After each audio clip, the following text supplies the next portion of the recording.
Hello guys, welcome to the International Park Series.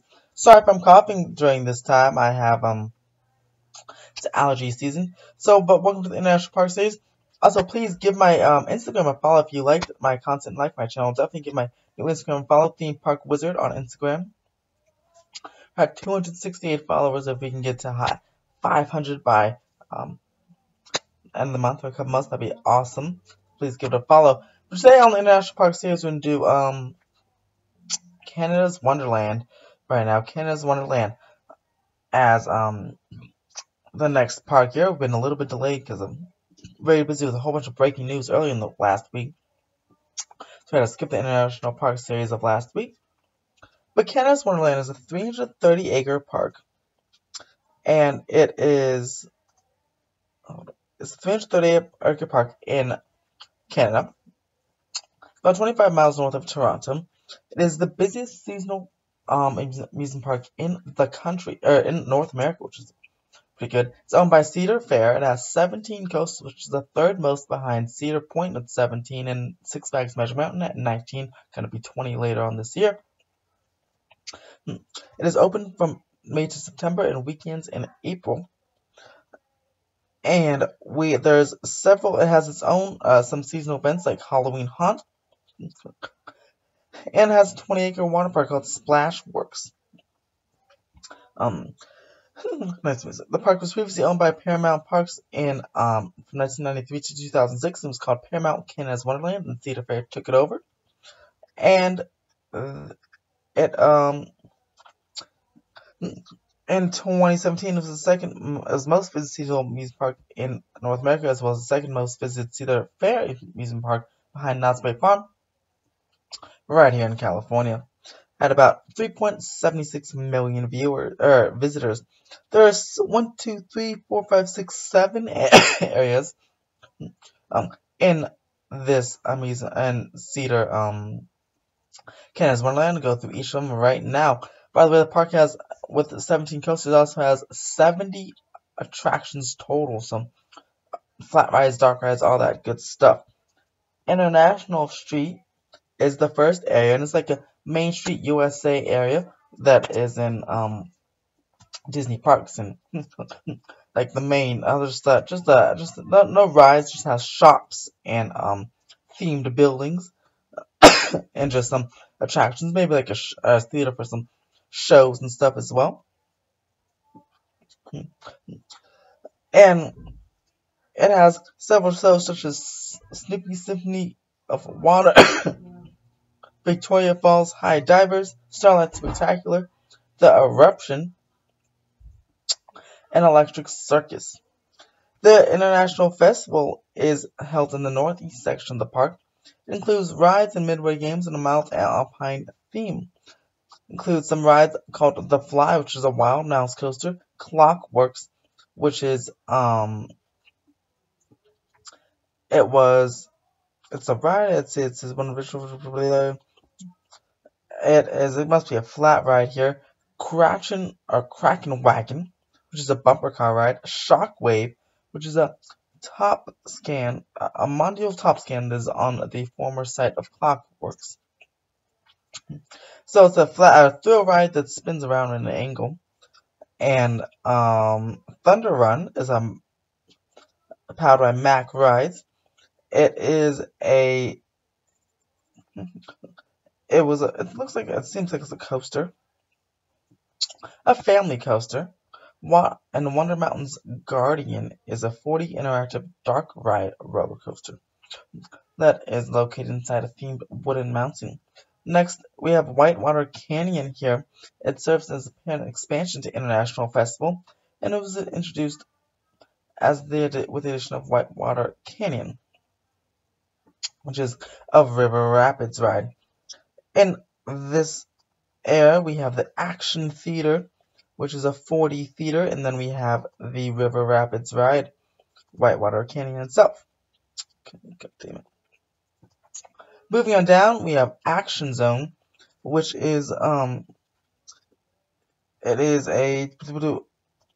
was made to be themed as the Old World's Fair with exhibitions from different countries, almost like a world showcase at Epcot, and just has a whole bunch of restaurants and shops from different countries, from Japanese culture and different places around the world. It's called the Action Zone, and that includes some rides as well, like the Antique Carousel, the Backlot Stunt Coaster, which is the Premier Rides family launch coaster, Behemoth, which is a steel hypercoaster by B&M. Flight Deck is Canada's first inverted roller coaster and the ninth roller coaster to be added to the park. Cyclone, which is a 2-minute ride, and it's one of those big spinny one of those, it's a Mondial developer, and it's one of those big circular rides that spin, that go back and forth in a seesaw, and eventually you spin upside down, almost like Crazanity at Six Flags Magic Mountain. Skyhawk is is a Gerstler sky roller. Apparently, riders control their flight as their car spins in a circle, and it is the first of its kind in North America.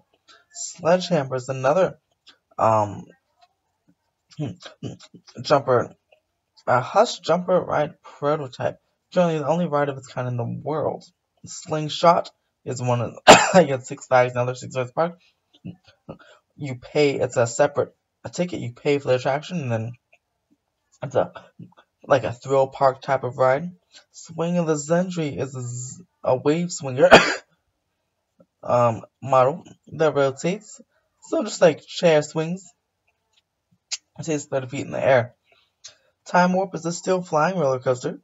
It is the 13th roller coaster added to the park and is Canada's first flying coaster.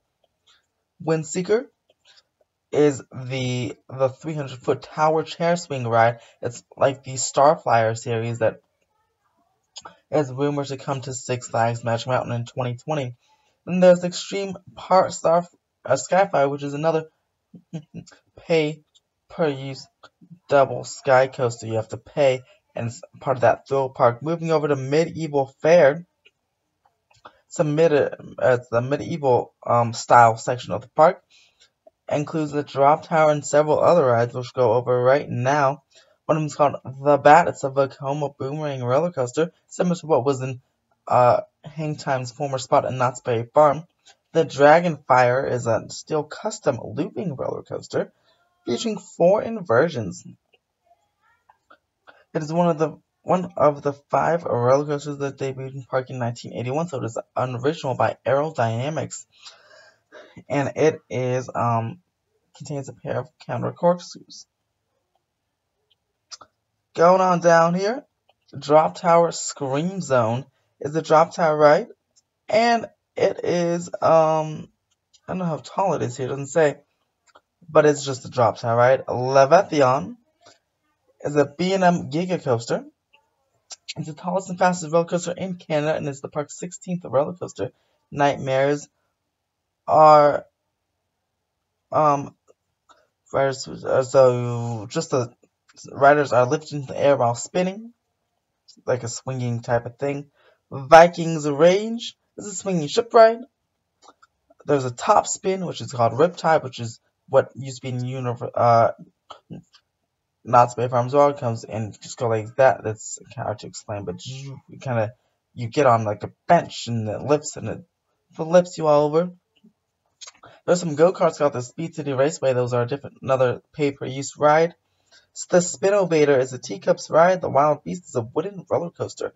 It is one of the original roller coasters park when it debuted in 1981.